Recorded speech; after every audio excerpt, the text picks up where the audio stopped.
Bom, deixa eu fazer uma reflexão com vocês. Eu preciso que você abra sua Bíblia no primeiro livro do profeta Samuel, capítulo de número 16. O verso é o primeiro. Primeiro livro do profeta Samuel, capítulo de número 16, verso 1. Amém? Isso. O Senhor disse a Samuel: até quando você irá se entristecer por causa de Saul? Eu o rejeitei como rei de Israel. Encha um chifre com óleo e vá a Belém. O enviarei a Jessé. Escolhi um de seus filhos para fazê-lo rei. Feche seus olhos. Senhor nosso Deus e Pai, em nome de Jesus, eis aqui a Tua palavra. Continua falando conosco e usa-me como um canal de bênção nesta hora. Pelo poder do nome de Jesus. Amém. Glória a Deus. Amém? Isso. Eu quero mostrar a vocês hoje a trajetória de Davi. Eu acredito que a maioria de nós conhecemos bem a história deles. Talvez não todos, mas eu acredito que boa parte conhece a história dele enfrentando um gigante, se tornando um herói em meio à nação de Israel. Mas, quando nós vamos olhar um pouquinho mais de perto, talvez tenha passado despercebido algumas coisas que eu acho que vale a pena observarmos. O rei no momento era Saul, o primeiro rei de Israel. Havia uma transição do período dos juízes e havia transicionado para uma monarquia. Israel nunca tinha provado, e ninguém sabia em Israel, a não ser com exemplos estrangeiros, o que era ser um monarca, como ele deveria se comportar, como uma monarquia ia sobreviver, como seriam os seus impostos. Observando a vida das nações vizinhas, Israel começa a se interessar por também ter um rei. E foi pautado nesse ambiente que Deus instrui Saul a ungir, ou instrui Samuel a ungir Saul como o primeiro rei de Israel. Me parece que não foi um início tão bom assim. Ele não sabia como era ser rei, como se comportar como rei. Havia uma série de restrições no que diz respeito a Saul. Talvez por isso a promessa estava sobre Judá e acabou aparentemente se cumprindo em Benjamim. Porque a promessa é que um rei se levantaria, é verdade, ela existia, mas seria da tribo de Judá. E quando Benjamim, ou seja, a tribo de Benjamim acaba vendo um rei vindo dela, parecia alguma coisa muito confusa. Então nós vamos começar a dar uma olhadinha nessa história, porque Deus vai conversar com o mesmo Samuel nas montanhas de Ramá e repreendê-lo e dizer: até quando você vai se compadecer? Até quando você vai ter dó de Saul? Eu não quero Saul mais como rei. Eu já elegi um novo rei para meu povo. E ele vai sair da casa de Jessé, o belemita, Belém de Judá. E eu vou fazer dele um novo rei. Vá para lá, porque lá eu vou te direcionar. Samuel diz algo no verso 2, bem interessante. Coloca para nós, por favor. Samuel, porém, disse: como poderei ir? Saul saberá disso e me matará. O Senhor disse: leve um novilho com você e diga que foi sacrificar ao Senhor. Preste atenção. Davi está envolto numa trama elaborada por Deus. Davi não sabe nada do que está acontecendo. Deus está decidindo o futuro deste rapaz com seu profeta, com seu juiz. Deus chama e diz: Samuel, eu vou colocar um novo rei, e ele não vai ser de uma descendência de sangue, não, eu vou mudar. Vai à casa de Jessé e lá eu vou te direcionar, mas isso precisa ser extremamente sigiloso. O próprio Samuel disse: olha, se a informação vazar de que eu estou indo na casa de alguém para ungir esse alguém como rei, inevitavelmente o rei vai mandar me matar para que isso não aconteça. E Deus disse: então faça o seguinte, não fale para ninguém. Vamos fazer um sacrifício, e durante a cerimônia do sacrifício você unge o filho que eu lhe orientar, e depois vai embora, porque não tem nada a ver com você, Samuel, é comigo. Eu quero mostrar hoje a você e também a mim, porque hoje para mim foi um dos dias mais difíceis da minha vida. Só Deus sabe como é que eu estou aqui para pregar. Mas eu tenho aprendido que a força para enfrentar ambientes desafiadores está no anonimato. Está naquilo que vivemos com Deus no secreto, no escondido.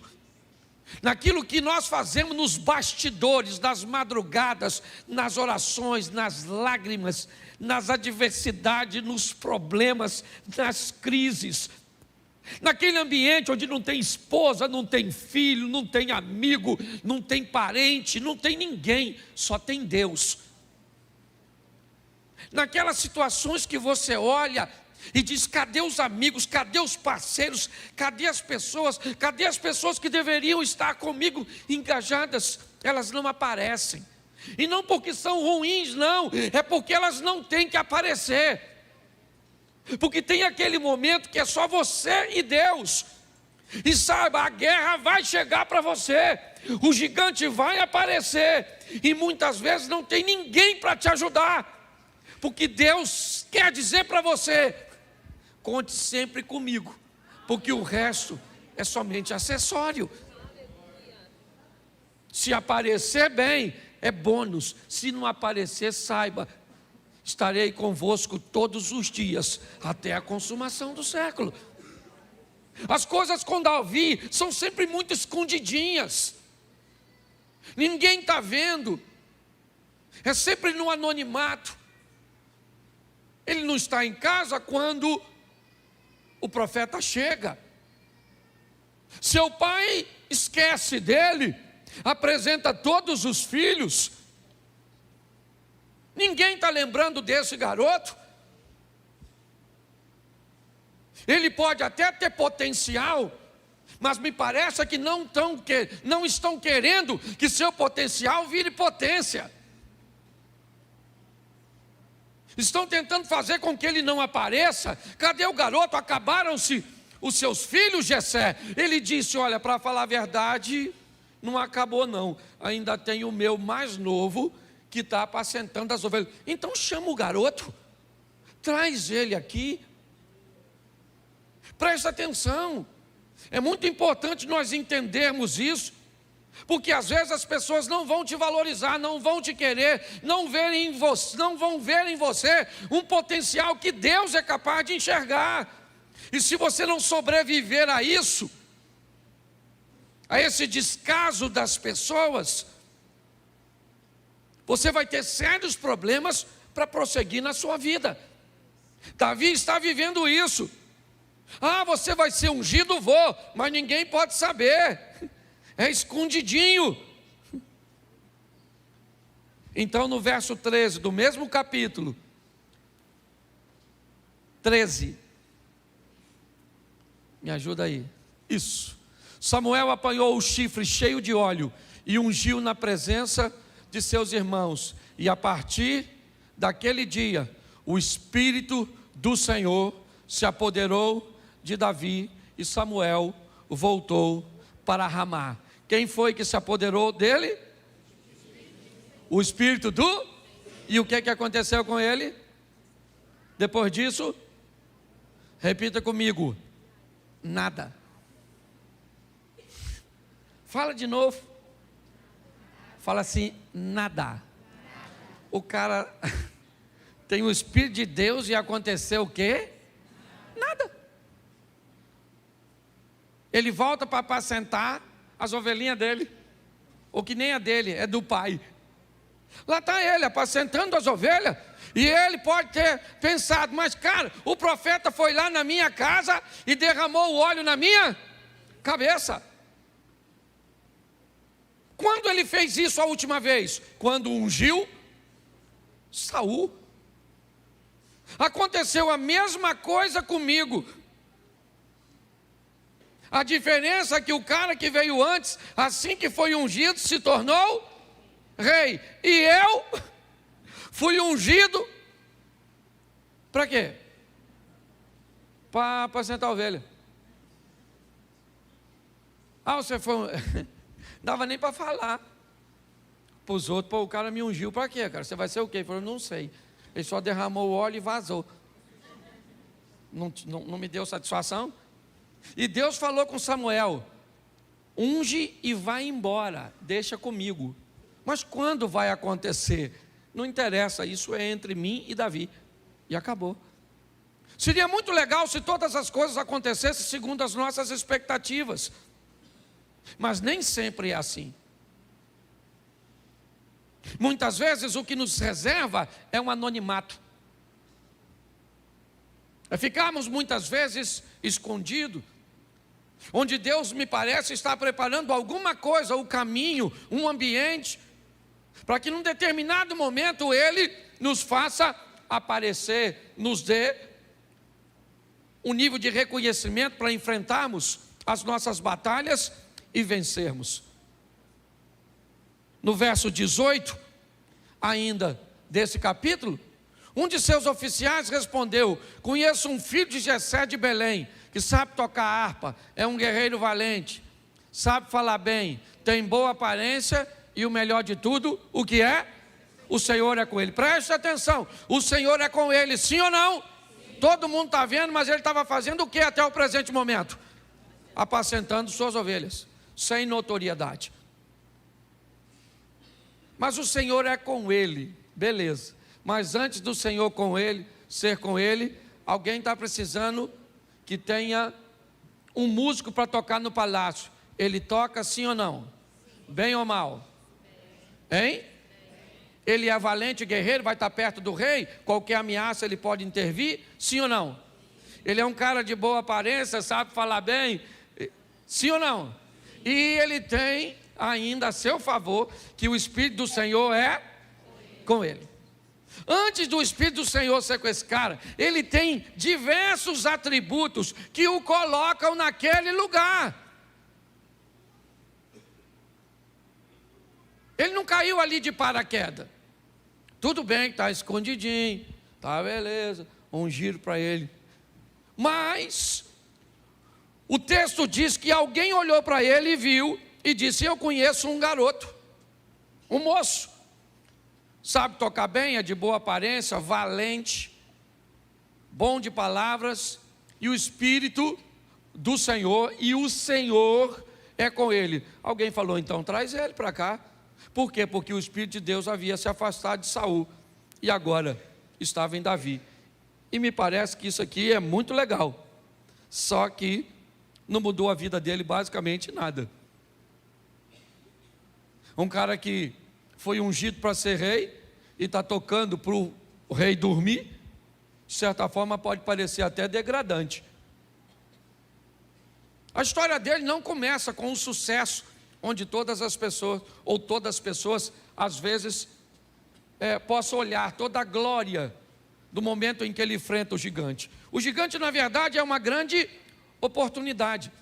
A história de Davi começa no capítulo 16, mas é no capítulo 17 que ele começa a receber algumas oportunidades, e algumas, para te falar a verdade, que eu nem sei se acontece, porque Deus era com ele.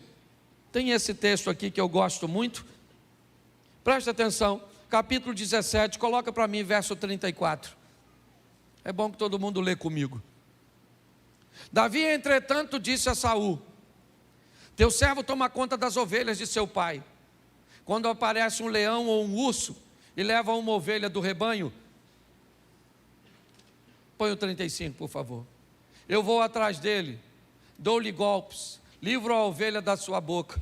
Quando se vira contra mim, eu pego pela juba e dou golpes até matá-lo. Vamos ver ele terminar essa história. Teu servo pode matar um leão e um. Esse filisteu incircunciso será como um, pois desafiou o exército de Deus. Presta atenção em mim aqui. Davi matou um leão e um urso. E aí veio uma pergunta na minha cabeça: antes de ser ungido ou depois de ser ungido? A Bíblia não responde isso.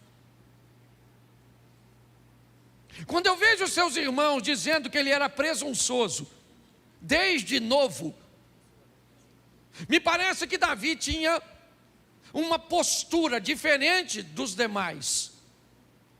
Ele era alguém que sempre estava pronto para o embate, para os desafios, para levar aquilo que ele estava fazendo a sério, para ser capaz de expor, ou de se expor ao perigo, para manter com integridade a missão cuja qual ele foi enviado. Quem viu Davi matar leão e urso? Ninguém. Não há nenhuma testemunha de que ele matou. É ele que está falando para o Saul: matei leão e matei urso, e mata esse gigante. Quando Saul tenta abordar Davi e dizer: contra esse filisteu você não pode ir, o cara é grande, ele é matador, ele tem uma indumentária. Se você olhar o que o autor do texto vê, é só o que o gigante tem. O gigante tinha tanto de altura, na cabeça do gigante tinha isso, no peito do gigante tinha isso. Um carregava o escudo do gigante, a ponta da lança até pesou do gigante, no pé o gigante era o centro das atenções. Enquanto para Davi o centro das atenções era Deus, e sempre foi. Porque nós temos que parar de ficar olhando o tamanho do nosso gigante e parar para prestar mais atenção no tamanho do nosso Deus. Os adversários sempre vão estar diante de nós. Quando? Quando nós, muitas vezes, não temos ninguém. Essa é a grande verdade. Quem é que estava ele quando o leão veio? Ninguém. Do lado dele, ele falou: matei o leão, matei o urso, Saul. Tem prova? Ele falou: não tem. A única prova que eu tenho de que eu matei o leão e o urso é que está todo mundo com medo do gigante e eu não tenho. Porque aquilo que eu vivi no anonimato é o que me sustenta para viver agora. Foi aquilo que eu vivi no escondido, no profundo, na minha intimidade com Deus. Aí, Saul, eu matei leão e urso e eu vou matar esse miserável desse gigante. O texto diz no verso 24, eu acho que é 24, capítulo 17, versículo 24. Põe para mim aí. Eu acho que é esse o texto. Isso. Quando os israelitas viram o homem, o que é que todos fizeram? O que todos fizeram? Quem é esse homem? Quem é esse homem que está todo mundo fugindo? O gigante. O que é que eles olharam? O tamanho a couraça do gigante. Tudo do gigante. Até porque naquela época o cara aparece com aquela indumentária e parecia o Robocop. Todo mundo olhou e falou: não dá, não vai rolar. Eu tenho família, estou a fim de voltar para casa. E Davi foi lá por acaso, gente. Isso é que é um barato. Ele não era soldado. Ele era pastorzinho de ovelha e músico. Ele foi lá para levar um lanche para os irmãos. Olha que coisa engraçada. Está todo mundo lá pronto para lutar no Vale de Socó ou de Elá, num lado das montanhas os filisteus, do outro lado Israel, quando de repente esse cara grandão sai das fileiras e diz: aí gente, vamos fazer o seguinte, vamos acabar com a guerra, vamos guerrear não, os troços vai matar muita gente. Faz o seguinte, eu estou autorizado aqui a um duelo, homem a homem. Pega um de vocês e coloca contra mim. Quem é que estava habilitado a viver sozinho em seus duelos particulares, vendo Deus no secreto? Só ele. Durante 39 dias. 39 dias. Quantos dias? Só para você não esquecer. O gigante ficava falando: tem homem aí, tem homem aí, tem homem aí, tem homem aí. Tem homem aí, gente? Se tiver, manda um aqui. No 40º dia, chegou o garoto, que nem homem direito era, puxando um jumento com um lanchinho, estilo motoboy, jumento boy, sei lá. Estacionou o jumento, entregou o lanche, né? iFood. E aí, durante aquele períodozinho, onde todo mundo tem medo do gigante, Davi escutou o gigante desafiar. E o gigante perguntou no 40º dia: tem algum homem aí? Davi falou: chegou. Não, eu estou falando um homem. Ele falou: pois é. Para Deus, o homem não precisa de tamanho, não precisa de dinheiro, não precisa de carro. Não estou falando que nada disso não é importante.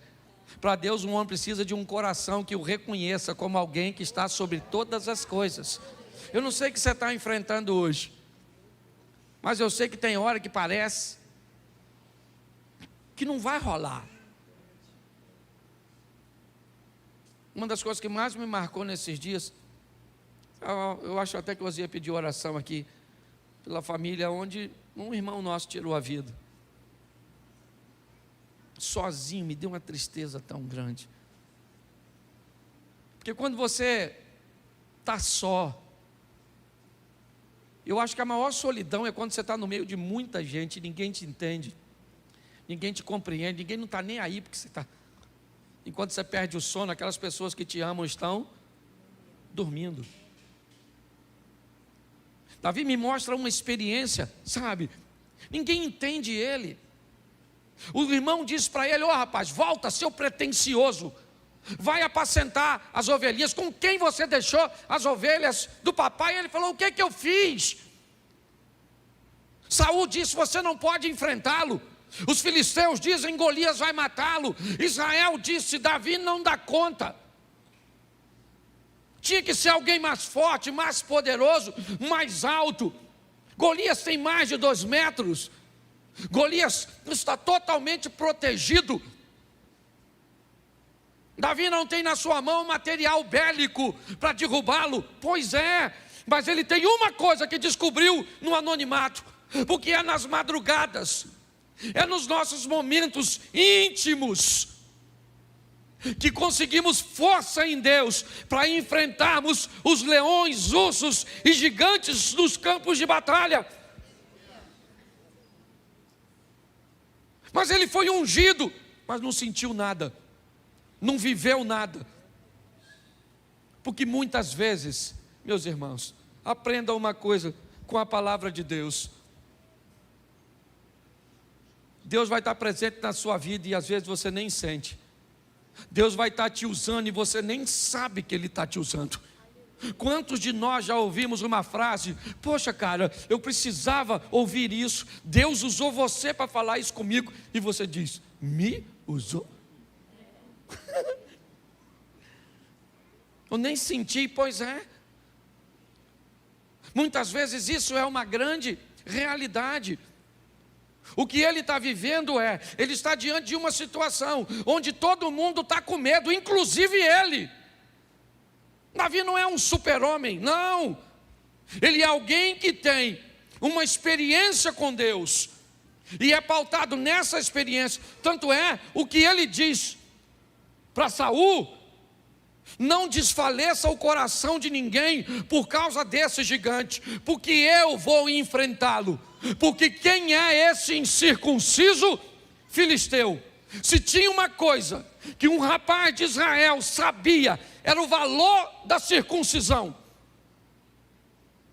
Para um homem de Israel ser circuncidado significava que ele tinha uma aliança com Deus, e isso o tornava extremamente poderoso e em vantagem dos demais. Enquanto a arma e o material bélico estava nas mãos de Golias, a aliança estava nas mãos de Davi. Ezequias disse isso contra Senaqueribe: com ele está o braço de carne, conosco está o Senhor dos exércitos. Mas foi muito anonimato, sabe? Até o presente momento, era no campo de batalha, era sendo ungido na casa, era altamente fechado, escondido. É o que esse cara sempre viveu. Ele mata o gigante, já falei isso aqui, recebe a proposta de ficar rico, não fica, casar com a filha do rei, não casa, não pagar mais impostos, provavelmente continuou pagando. Mas apesar de todas essas coisas, ele nunca se esquivou de suas responsabilidades. Se tinha alguém que conhecia o endereço de Deus, esse alguém era Davi. Vê a maneira cujo qual ele se posicionava, até mesmo depois de cometer um erro. Em suas escolhas ele diz: é melhor estar nas mãos do Senhor do que na dos homens, porque na mão do Senhor a misericórdia. Eu confesso a vocês que eu nunca provei uma solidão tão grande como provei hoje. Fazia muito tempo que eu não me sentia como Adão, o único homem da face da terra. E eu precisava dessa experiência de hoje, porque Davi veio no meu coração e me fez lembrar de como envolto em tantas coisas, com tantas amizades, com tantas pessoas com recursos, com tantas coisas, e olhar e dizer: mais uma vez, um duelo. Foi assim com os meus irmãos, que ninguém acreditava em mim. Foi assim com o leão, onde eu enfrentei sozinho para defender uma ovelha que provavelmente já estava morta. Quando eu enfrentei um urso. E agora o gigante me chama para um duelo. Minha vida é sempre desse jeito. As maiores conquistas precisam ser feitas apenas com o apoio total de Deus. Eu vim de uma viagem a Israel e eu amo passar pelo Egito. A maioria dos amigos que fazem caravana odeiam o Egito. É muito quente. Os hotéis não são lá grandes coisas. E a comida normalmente é horrorosa. E a água você não pode nem tomar, porque dependendo se tomar um suquinho, pode. Pastor, por que você gosta? Por causa da escola do deserto. Porque no deserto você aprende que um ser vivo, na sua maioria, precisa de 3 coisas nessa vida: água, alimento e abrigo. E é por isso que Jesus diz: eu sou a água viva. Lembra? Eu sou o pão e eu sou a porta.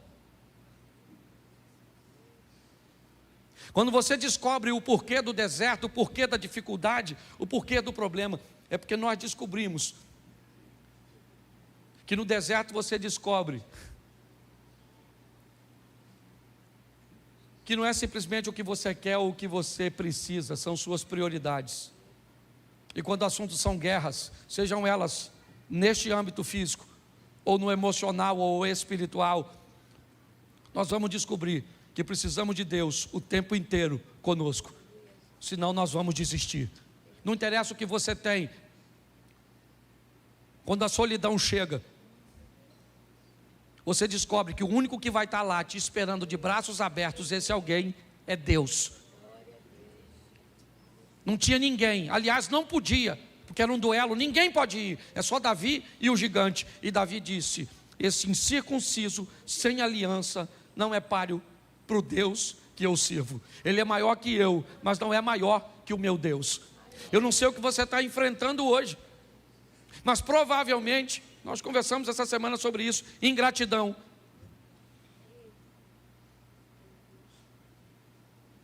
Pessoas que você ajudou, pessoas que fizeram, ou que você fez muita coisa, e que na hora que você mais precisa, lhe vira as costas.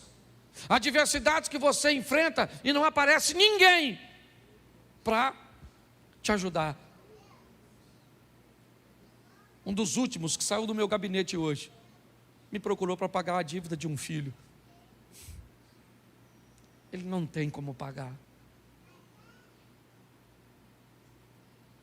Vão matar o filho dele, se ele não pagar. Enquanto ele estava me falando, eu vi nitidamente Deus dizendo: eu dei meu filho para pagar uma dívida de outro filho, porque eu tinha como pagar. Eu olhei para ele e falei: cara, você tem tantos amigos, fraciona isso em 16 partes, e pelo menos uma das partes eu tenho. E eu sei que ele tem tanta gente, e ele me disse: pô, Cláudio, vai ser muito difícil, porque eu estou sozinho. Muitas vezes, eu estou abrindo hoje, eu nem costumo fazer isso, mas eu preciso dividir, porque hoje ficou pesado demais da conta. Hoje ficou pesado demais. E não apenas para mim, porque quando eu olhei para o meu problema e vi o do cara, eu falei: Jesus, eu estou até com vergonha. Mas talvez hoje você tenha algo para resolver que não dá, e que não tem ninguém para te ajudar. Pastor, eu estou numa enrascada no meu casamento. Pior, não estou querendo divorciar não, ele só está ruim de uma tal forma que eu não acredito que melhore. Pastor, eu preciso resolver isso. Você viu aí os pedidos? Eu nunca vi tanto pedido de oração como hoje. Nunca vi Osia ler num culto tantos pedidos de oração, de gente que tem que cortar isso, que tem que fazer isso, que tem que tirar aquilo, que corre o risco disso, que está grávida, mas tem um câncer, que pode botar uma vida no mundo e ver a sua ir embora. Só que nós temos que aprender, irmãos, que esse mundo e essa vida não é para fracote, que essa vida não é para reclamão. O ambiente que nós estamos aqui é duro para todo mundo.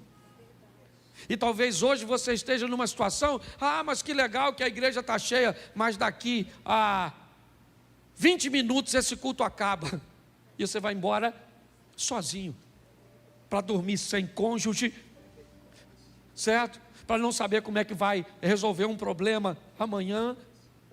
Então eu vim hoje aqui falar para mim mesmo e para você, que a minha vontade é ir para casa, sabe?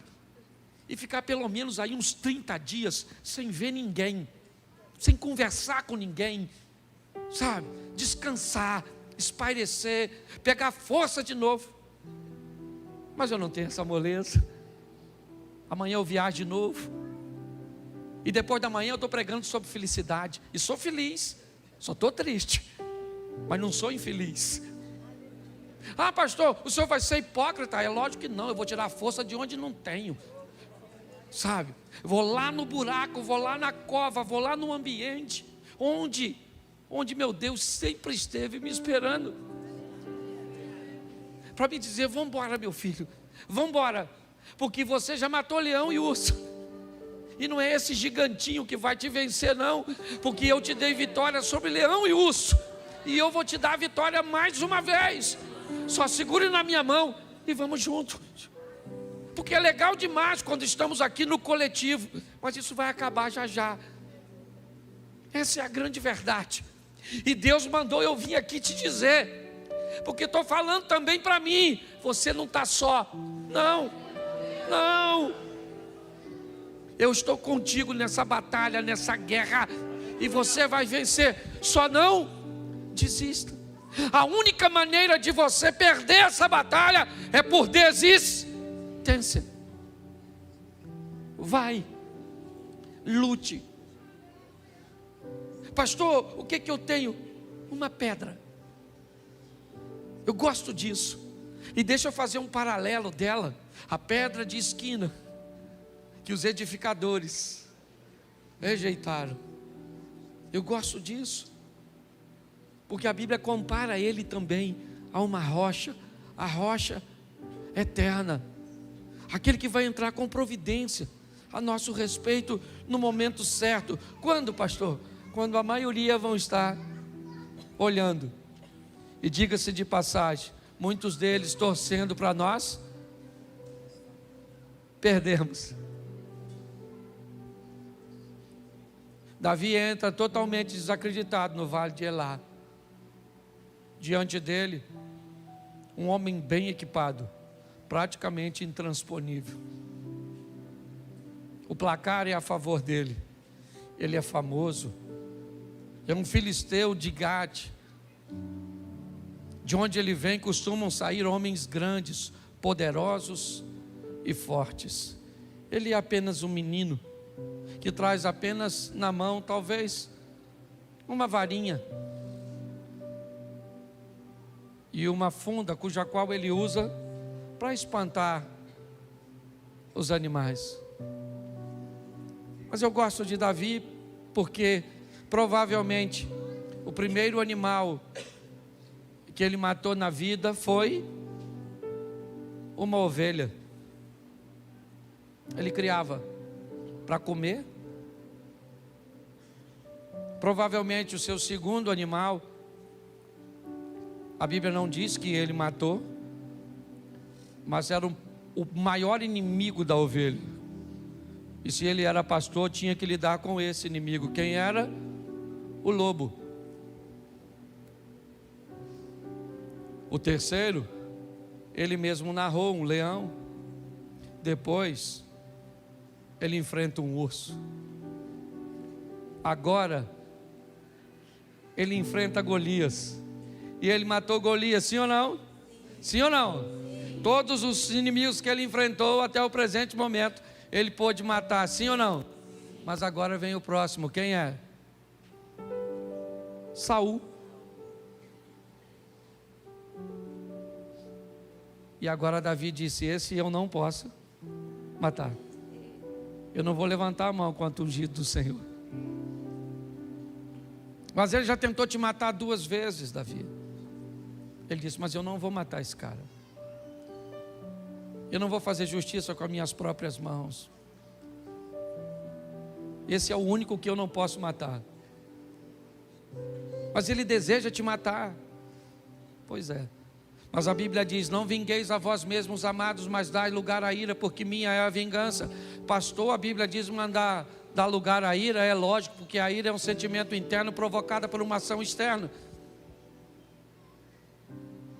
O que a Bíblia está dizendo é: todas as vezes que a ira tomar seu coração, arruma um lugar para ela onde? Dentro dele.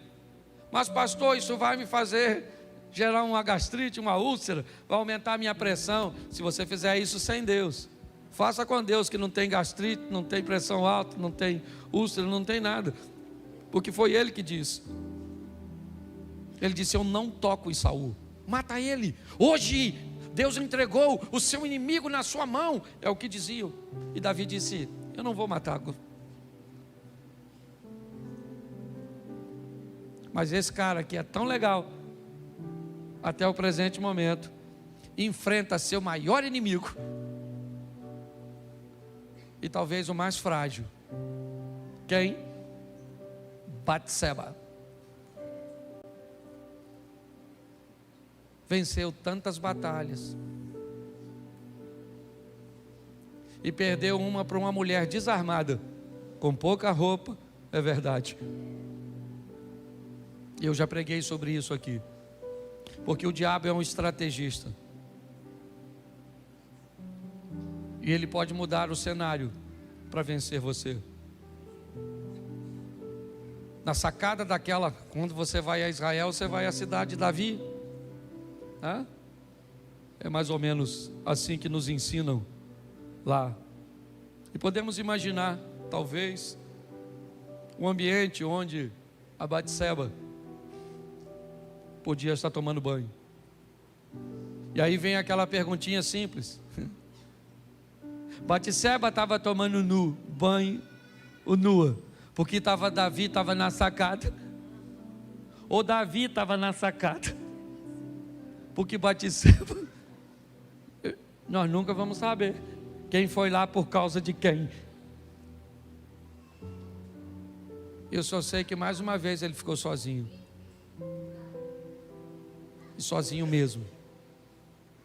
Tentaram apedrejá-lo e queriam matar o apedrejador, e ele disse: não, deixa, eu preciso viver o tempo do apedrejamento.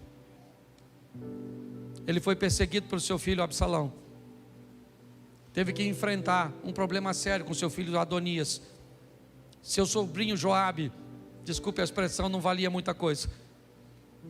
Seu filho estuprou sua irmã, ou meia-irmã. Esse cara viveu o caos, mas ele recebe um dos títulos que mais me encanta na vida de um crente: valente. Foi valente. Foi valente em todos os momentos. Para dizer num texto que até sugere que ele não era como os demais de seus irmãos, quando ele diz: no pecado me concebeu minha mãe. Há tanta coisa em volta dele. E o pior, você chega em Israel, se você pegar um historiador sério, sabe o que ele diz? Não há registro sobre a existência desse cara.